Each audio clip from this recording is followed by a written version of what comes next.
በዛሬው ቪዲዮ መጨረሻ ላይ አስከፊ አስደንጋጭና ለመስማት የሚከብዱ ዝርዝሮች ስለሚኖሩት ተመልካቾች በጥንቃቄ እንዲመለከቱት ይመከራል። ግን ወደ ታሪኩ ከመግባታችን በፊት እውነተኛ አስከፊ አስደንጋጭና ሚስጥራዊ ታሪኮችን መስማት የሚያስደስተው ከሆነ ትክክለኛ ቦታ ላይ ነው። ምክንያቱም ይህንን ብቻ ነው የምናደርገው። ቻናሉን ሰብስክራይብ በማድረግ ቤተሰብ ይሁን። እንዲሁም የደወል ምልክቷን በማብራት ቤታችሁ ውስጥ የሚፈጠሩ ማናቸውም አይነት ነገሮችን በጥንቃቄ ይከታተሉ። ከመተኛታችሁ በፊት የላይክ ምልክቷንም በማብራት ቤታችሁ ውስጥ ተደብቆ የሚገኝ ነገር ሊኖር ስለሚችል መፈተሽ አይርሱ። ወደ ታሪኩ እንግባ። የካቲት 2 2012 ዓ.ም ጠዋት ላይ አንድ ወጣት በአንከሬጅ 4 መስመር ያለው ሃይዌይ ላይ የነዳ ወደ አንድ በበረዶ የተሸፈነ መኪና ማቆሚያ ይታጠፋል። ይሄድ የነበረው ኮመን ግራውንድስ የተባለ አንድ የቡና መሸጫ ሲሆን ወደዚያም ሄዶ መኪና ማቆሚያው ጋር መኪናውን ካቆመ በኋላ ወደ ኮመን ግራውንድስ ቡና መሸጫ ይሄዳል። እዚያም እንደደረሰ ከኪሱ ቁልፉን አውጥቶ የሰራተኞች መግቢያ የሆነውን በር ለመክፈት በሚታገልበት ጊዜ በሩ ክፍት እንደነበር አስተዋለ። ይህ ወጣት በዚህ ኮመን ግራውንድስ በባሪስታነት የሚሰራ ወጣት ሲሆን በትላንትናው ምሽት ፈረቋ የነበረችው የ18 ዓመቷ ሳማንታ በሩን ቆልፋ መዝጋት ሳማንታ ኃላፊነት እንደነበር አስታውሷል። ሳማንታም ደግሞ እዚህ ኮመን ግራውንድስ ከተቀጠረች ገና አንድ ወር እንኳን ያልሞላት ቢሆንም ነገር ግን እስከዛሬ በነበራት ቆይታ በጣም ጠንቃቃና ኃላፊነት የሚሰማት ልጅ እንደነበረች ስለሚያውቅ ይህን ነገር በማድረጓ ቢገረምም ነገር ግን ሰዎችንና እንሳሳታለን ብሎ ብዙም ትኩረት ሳይሰጥ ወደ ውስጥ ይገባል። ነገር ግን ውስጥ ላይ የተመለከተው ነገር ብርጭቆች በየቦታው ላይ ነበሩ፣ ፎጣው በየቦታው ላይ ተበታትኗል። ያ ማለት ሳማንታ በመሃል ስራዋን ሳትጨርስ ትታ እንደወጣች እየተገነዘበ ይጠጋል። ከዚያም በኋላ የብር ማስቀመጫው ካሸሩ በሚስብበት ጊዜ ብሩ በቦታው ላይ አልነበረም። ስለዚህ እንደተዘረፉ ወደው ይገባውና ስልኩን አውጥቶ ወደ አለቃዋ ይደውላል። ትናንትናው ምሽት ሳማንታ ዶይን የተባለ ፍቅረኛዋን ከስራ ሰዓት በኋላ መኪና ይዞ መጥቶ ወደ ቤቷ እንዲሸኛት ጠይቀው ነበር። ዶይንም በተባለው መሰረት ቦታው ላይ ከምሽቱ 2 ሰዓት ተኩል ላይ ይደርሳል። ያ ማለት ሳማንታ ስራዋን ከምትጨርስበት 30 ደቂቃ አርፍዶ ማለት ነው። እየሰራ የነበረውን ስራ ቶሎ ስላልጨረሰ 30 ደቂቃ አርፍዶባት ነበር። ነገር ግን ቦታው ላይ በሚደርስበት ጊዜ ይህ ኮመን ግራውንድስ የተባለ ቡና መሸጫ ምንም አይነት ማብራትም አልነበረውም፣ ጨለማ ነበር። ያ ማለት ለሌሊቱ ልክ እንደተዘጋ አይነት ሁኔታ ነበር የሚመስለው። ወደ ውስጥም ጠጋ ብሎ በመስታወት በኩል በሚያይበት ጊዜ ውስጥ ላይ ሳማንታ ላያት አልቻለም። ስለዚህ ሳማንታ ሄዳለች ማለት ነው ብሎ ወደ መኪናው እየሄደ አንድ ነገር ያስታውሳል። በትላንትናው ምሽት ላይ ሳማንታ ከሌሎች ሴቶች ጋር ቺት እያደረክብኝ ነው ብላ ጠይቀው መካከላቸው አለመግባባትና ጸብ እንደተፈጠረም አስታወሰ። ስለዚህ ምናልባት ሳማንታ ያ ጸብ አሁንም ድረስ አለቀቃትም፣ አኩርፋ ትታኝ አባቷ ይዟት እንዲሄድ አድርጋ ነው ብሎ አሰበ። መኪና ውስጥ ቁጭ ብሎ ቴክስት እያደረገ መላልሶ እየደወለላት ነበር። ነገር ግን ከሳማንታ ምንም አይነት ምላሽ ሊያገኝ አልቻለም። ስለዚህ ምንም ያክል ቢጣሉ ዶይን ለፍቅረኛው ስለሚጨነቅና ስለሚያስብላት ቤቷ በሰላም መግባቷን ሳላረጋግጥ ወደ ቤት አልሄድም ብሎ ወደ ቤቷ ይሄዳል። ቤቷም ሄዶ በሚያንኳኳበት ጊዜ የከፈተለት ብቻውን ይኖር የነበረው አባቷ ጀምስ ነበር። ዶይንም በሰላም እንደገባችና ሳማንታ ደህና ስለመሆኗ በሚጠይቀው ጊዜ አባቷ ጀምስ የመለሰው ነገር ሳማንታን እንዳላያት ወደ ቤት እንዳልመጣችና ከሷ ምንም ነገር እንዳልሰማ ነበር የነገረው። በዚህም የተደናገጡት ሁለቱም ሰዎች ወደ ቤት ገብተው ሁለቱም በስልኮቻቸው ለሳማንታ ቴክስትና መደወል ይጀምራሉ። ነገር ግን ከሳማንታ ምንም አይነት መልስ ሊያገኙ አልቻሉም። ከጥቂት ደቂቃዎች በኋላ ለፍቅረኛዋ ዶይን ሳማንታ አንድ ቴክስት ትልካለች። ያንንም ቴክስት ለአባትየው ያሳየዋል። ያም ቴክስት እንደዚህ የሚል ነበር: ትላንት በተፈጠረው ጸብ እንዳልተረጋጋችና አሁንም እንደተናደደች፣ ስለዚህም ለተወሰኑ ቀናት ጓደኛዋ ቤት ሄዳ እንደምታርፍ እና ለተወሰነ ጊዜ ብቻዋን መሆን እንደምትፈልግ የሚያሳይ ቴክስት ነበር። በዚህም ቴክስት ተረጋግተው አልተቀመጡም ነበር። እስከ እኩለ ሌሊት ድረስ ዶይንና አባቷ ጀምስ ስልክና ቴክስት ይልኩላት ነበር። ነገር ግን ምንም መልስ አላገኙም። አባቷ ጀምስ ከዚህ ቴክስት አንድ ያልጣመው ነገር አለ። ሳማንታን ከ2 ዓመቷ ጀምሮ ያሳደጋት ሲሆን በጣም እንደሚቀራረቡና ከሱ ምንም ነገር እንደማትደብቅ ጠንቅቆ ስለሚያውቅ ለምን የሱን ቴክስት እንዳልመለሰችና የሱን ስልክ ለምን እንደማታነሳ አልገባው።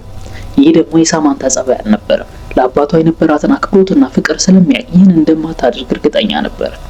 ቴክስቱም ላይ የተመለከተው ነገር ትንሽ ከሷ ጸባይ ወጣ ያለ ነገር ስለነበረ ይህ ቴክስት እሷ እንዳለከችው ነበር የሚሰማው። ስለዚህ በነጋታው ጠዋት ላይ ወደ አንከሬጅ ዙሪያ ላይ ወደሚገኝ ፖሊስ ጣቢያ ሄዶ እንደጠፋች ሪፖርት ያደርጋል። ፖሊሱም የጠፋ ሰው ሪፖርቱን ከጻፈ በኋላ ወደ ኮመን ግራውንድስ ወይም ሳማንታ ተሰራበት የነበረው ኮፊ ሾፕ ጋር ባለቤቱ ጋር ይደውልና ስለ ሳማንታ የሚያውቁትን ነገር እነሱ ጋር ተሰራ እንደነበር ነግሮ ስለሷ የሚያውቁትን ነገር እንዲነግሩት ይጠይቃል። የኮፊ ሾፑን ባለቤት የተናገሩት ነገር ቢኖር በትላንትናው ምሽት እነሱም ስልክ እንደተደወለላቸውና የነሱ ኮፊ ሾፕ እንደተዘረፈ እንደሰሙ ይህን ብቻ እንደሚያውቁ ይናገራሉ። በዚያም በነጋ ሳማንታ ተሰራበት በነበረው ሰዓት ላይ ያለውን የሴኩሪቲ ፉቴጅ ወይም በሴኩሪቲ ካሜራ የተቀረጸውን ቪዲዮ ለፖሊስ እንደሚልኩ ይናገራሉ። ፖሊስም ይህ ሴኩሪቲ ካሜራ ያለው ቪዲዮ እስኪላክለት በመጠበቅ ዝም ብሎ ቁጭ አላለም ነበር። አንዳንድ ፖሊሶች ወደ ሳማንታ ጓደኞች ስልክ ይደውላሉ። ሳማንታን ለማግኘት የተቻለውን ጥረት እየተደረገ ነበር። ተጨማሪ ፖሊሶችም ደግሞ ወደዚህ ኮፊ መሸጫ ቦታው ላይ ይሄዳሉ። ከሷ መጥፋት ጋር የተያያዘ ማንኛውም አይነት ምልክት ሊኖር ስለሚችል ያን ለማየት ነበር የሄዱት። ነገር ግን በዛ በኮመን ግራውንድ ዙሪያ ላይም ሆነ ውስጥ ላይ ገብቶ በሚመለከቱበት ጊዜ ምንም አይነት የትግልም ሆነ የማስገደድ ምልክት የሚያሳዩ ምንም አይነት ነገር አልነበር ፖሊሶች። ስለዚህ አሁን ላይ ያላቸው ሁለት አይነት ሀሳብ ነው። አንደኛው ራሷ የላከችው ቴክስት ጓደኞች ጋር ያለችው ሲሆን፣ ሁለተኛው ደግሞ በቃ ገንዘቡን ራሷ ዘርፋ ጠፍታለች የሚል ሀሳብ ነበር። ነገር ግን ሁለቱም ሀሳብ ላይ ቅሬታዎች አሉ።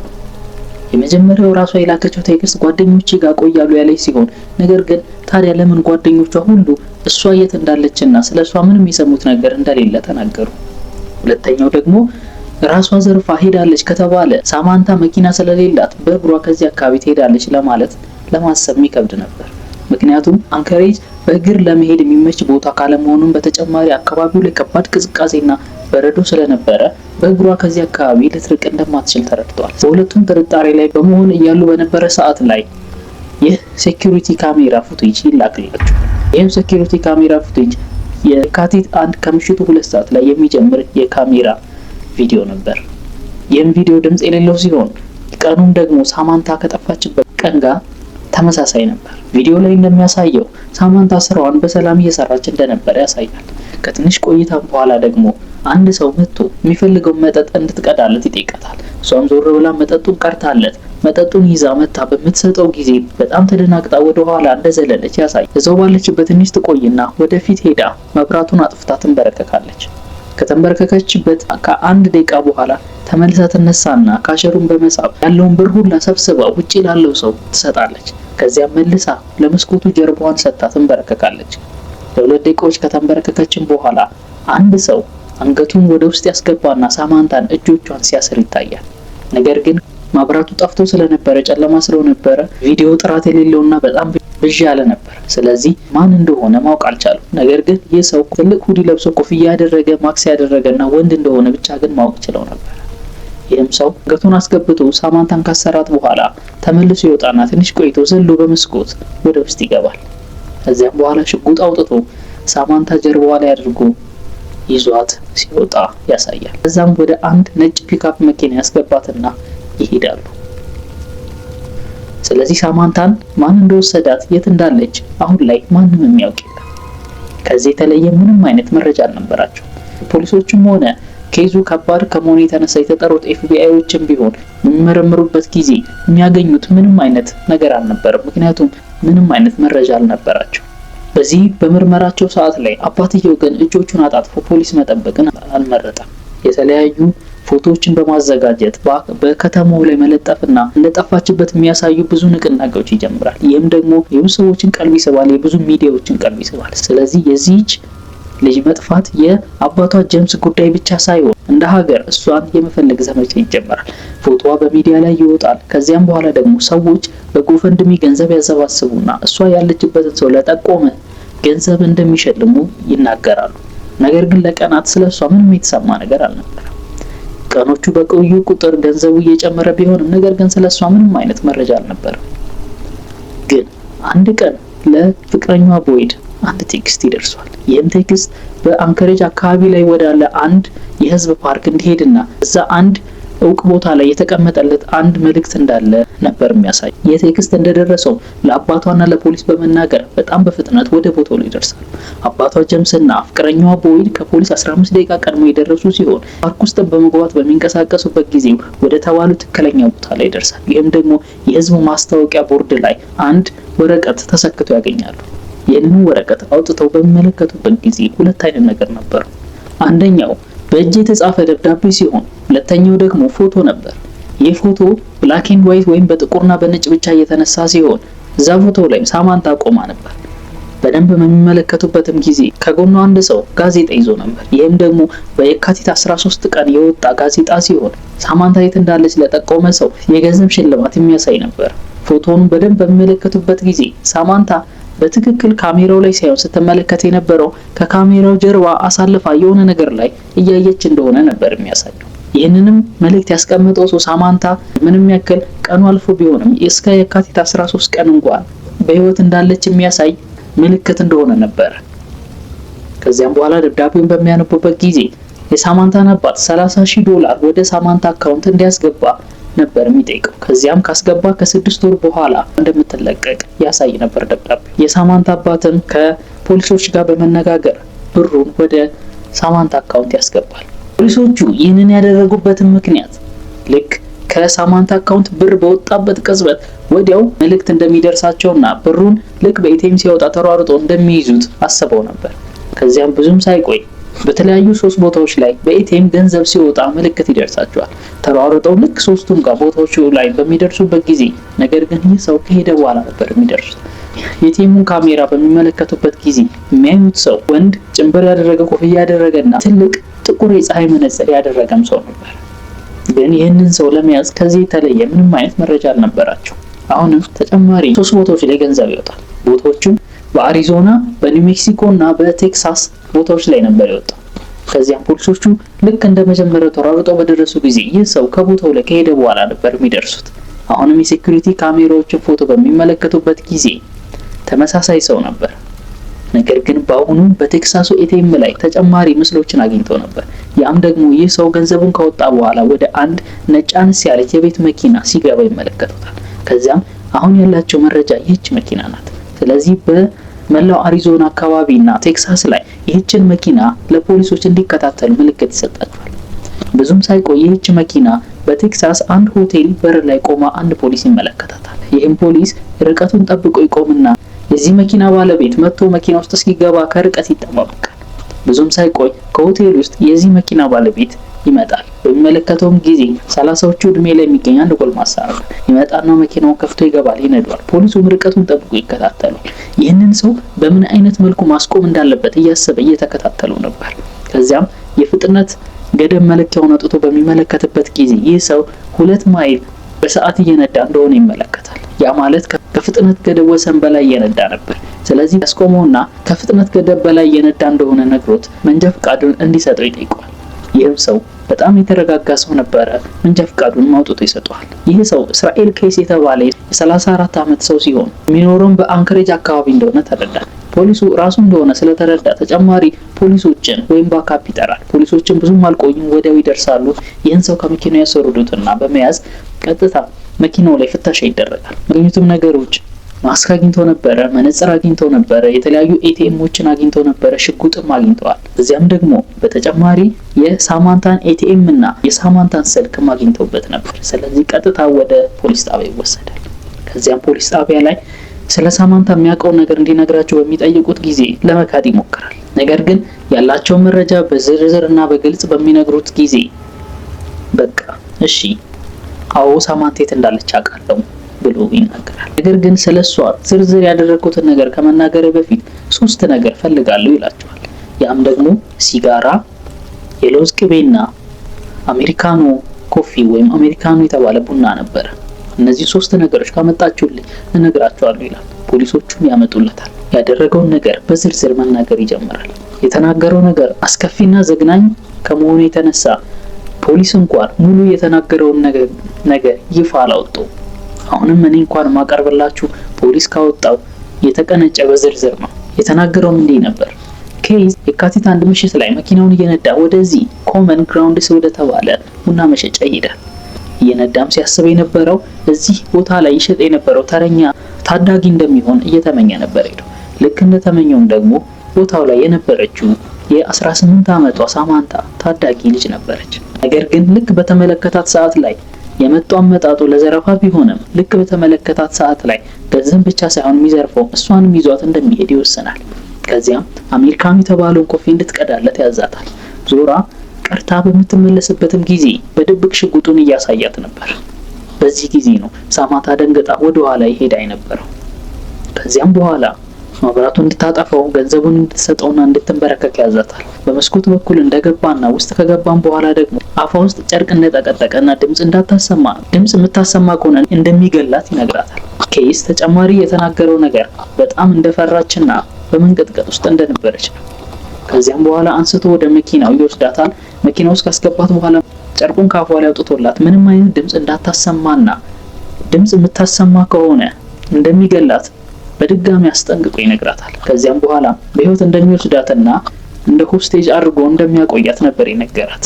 ከዚያም በኋላ ከቤተሰቦቿ ገንዘብ እንደሚወስድ ይነግራታል። ሳማንታም ቤተሰቦቿ ደሃ እንደሆኑና ከሷ ቤተሰቦች ብዙ ገንዘብ ሊያገኝ እንደማይችል ተነግሯለች። ከዚያም ትውሱን ከየትም ብለው እንደሚያመጡ እኔ አውቃለሁ፣ ለሷ አትጨነቂ ይላታል።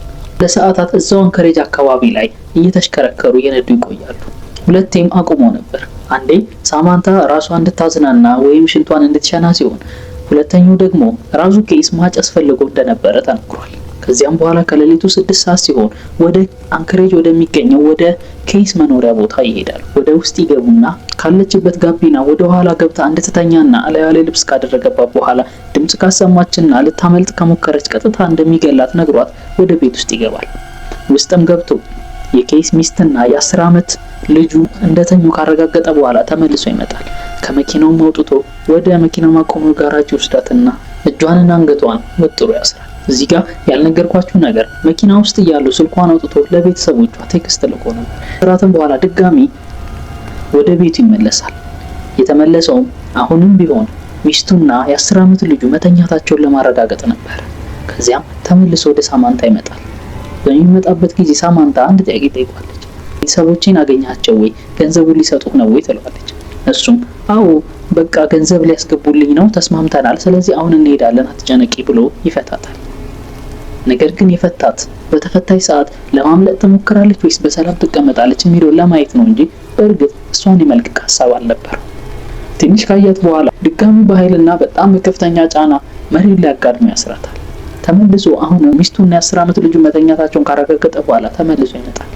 ከዚያም ጾታዊ ጥቃት ያደርስባታል። ይህን ጥቃቱም እንደጨረሰ ተነስቶ ልብሱን በሚለብስበት ጊዜ እና በቃ ልትገለኝ ነው ብላ ትጠይቋለች።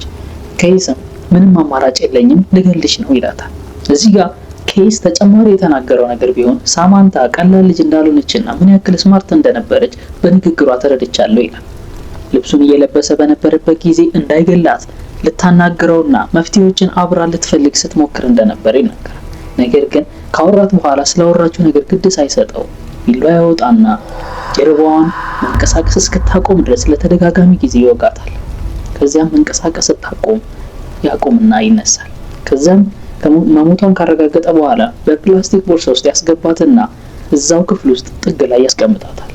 ከዚያም በኋላ ተመልሶ ይሄዳል። የሄደውም ደግሞ ከ10 ዓመት ልጁ ጋር የአንድ የቅንጦት የመርከብ ጉዞ ሊያደርጉ ቀጠሮ ስለነበራቸው ለሳምንት የሚቆየውን ይህንን የቅንጦት የመርከብ ጉዞ ይሄዳሉ። ከሳምንት የቅንጦት የመርከብ ጉዞ በኋላ ከልጁ ጋር ተመልሶ ወደ ቤት ይገባል። በዚህም በሚመለስበት ጊዜ አንድ ነገር አስተውሎ ነበር። ይህም ደግሞ በየጋዜጣውና በቴሌቪዥን ላይ ሳማንታ ላገኛት ገንዘብ እንደተሰባሰበና ሽልማት እንዳለ ተመልክቶ ነበር። ስለዚህ ተመልሶ እሷን ወደ አስቀመጠበት ክፍል ገብቶ ፕላስቲክ ባካፍቶ በሚመለከታት ጊዜ በእሱ አገላለጽ ሲያያት በህይወት እንዳለች ነበር የምትመስለው።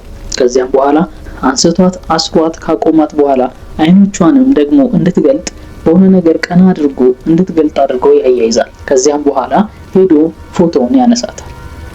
ያንን ፎቶ ነበር ለቤተሰቦቿ በመላክ $30,000 ያስላከው። ከዚያም በኋላ የተናገረው ደግሞ ይህችን ሴት ብቻ እንዳልገደለና ብዙ ሰዎችን እንደገደለ ነበር።